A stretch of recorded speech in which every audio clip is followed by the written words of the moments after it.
വാശിയേറിയ പരസ്യപ്രചാരണത്തിന് അവസാനം കുറിച്ച് പാലക്കാട് നിയമസഭാ മണ്ഡലത്തിലെ കുട്ടിക്കലാശം കളറാക്കി മുന്നണികൾ. ബുധനാഴ്ചയാണ് മണ്ഡലത്തിലെ വോട്ടർമാർ വിധിയെഴുതുന്നത്. 3 പ്രധാന മുന്നണികളുടെയും സ്ഥാനാർത്ഥികൾക്കൊപ്പം പ്രധാന നേതാക്കളും കൊട്ടിക്കലാശത്തിനെത്തിയത് പ്രവർത്തകർക്ക് ആവേശമായി മാറി.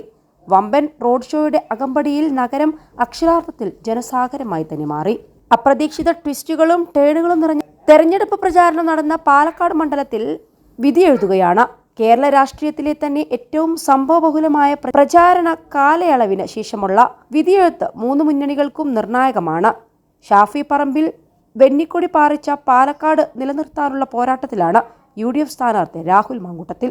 കോൺഗ്രസിനെ ഞെട്ടിച്ച് പാർട്ടി വിട്ട പി സരിന് LDF സ്ഥാനാർത്ഥി എന്ന നിലയിൽ തന്റെ രാഷ്ട്രീയ തീരുമാനം ശരിയാണെന്ന് തെളിയിക്കണം. 3ാം സ്ഥാനത്ത് നിന്ന് 1ാം സ്ഥാനത്തേക്കുള്ള കുതിപ്പാണ് LDFും CPM ലക്ഷ്യം വെക്കുന്നത്. മെട്രോമാൻ E ശ്രീധരനിലൂടെ കഴിഞ്ഞ തവണ നടത്തിയ മുന്നേറ്റം തുടരാനും ഇത്തവണ കൃഷ്ണകുമാറിലൂടെ മണ്ഡലം പിടിക്കാമെന്നും BJP കണക്കുകൂട്ടുന്നുണ്ട്.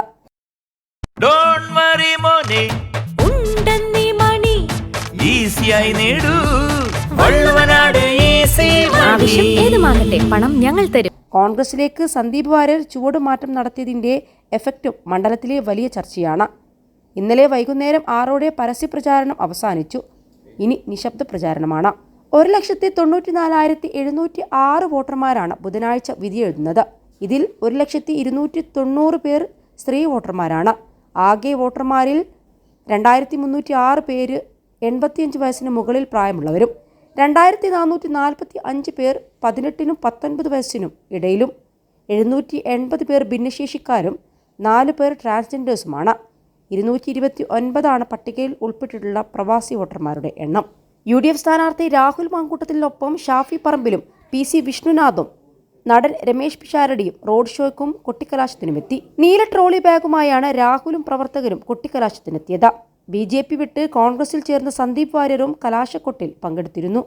LDF സ്ഥാനാർത്ഥി P സരിനൊപ്പം മന്ത്രി MP രാജേഷ്, MPയും DYFA അഖിലേന്ത്യാ പ്രസിഡന്റുമായ AA റഹീം, V വസീഫ് എന്നിവർ റോഡ് ഷോയിൽ പങ്കെടുത്തു.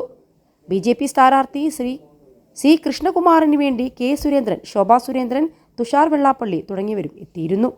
ശക്തമായ ത്രികോണ മത്സരം നടക്കുന്ന മണ്ഡലത്തിലെ പ്രചാരണകാലം വിവാദങ്ങളും ആരോപണ പ്രത്യാരോപണങ്ങളും നിറഞ്ഞതായിരുന്നു. KPM റെസിഡൻസിയിലെ പാതിര റെയ്ഡാണ് തെരഞ്ഞെടുപ്പ് പ്രചാരണവുമായി ബന്ധപ്പെട്ട് ഏറ്റവും വലിയ വിവാദത്തിന് വഴിവെച്ചത്. 21 ലക്ഷത്തോളം സന്തുഷ്ടരായ ഉപഭോക്താക്കളും 2 ലക്ഷത്തോളം തിമിര ശസ്ത്രക്രിയകളും പൂർത്തിയാക്കിയ മലബാറിലെ ഏക കണ്ണാശുപത്രി Al Salama high hospital road Perinthalmanna.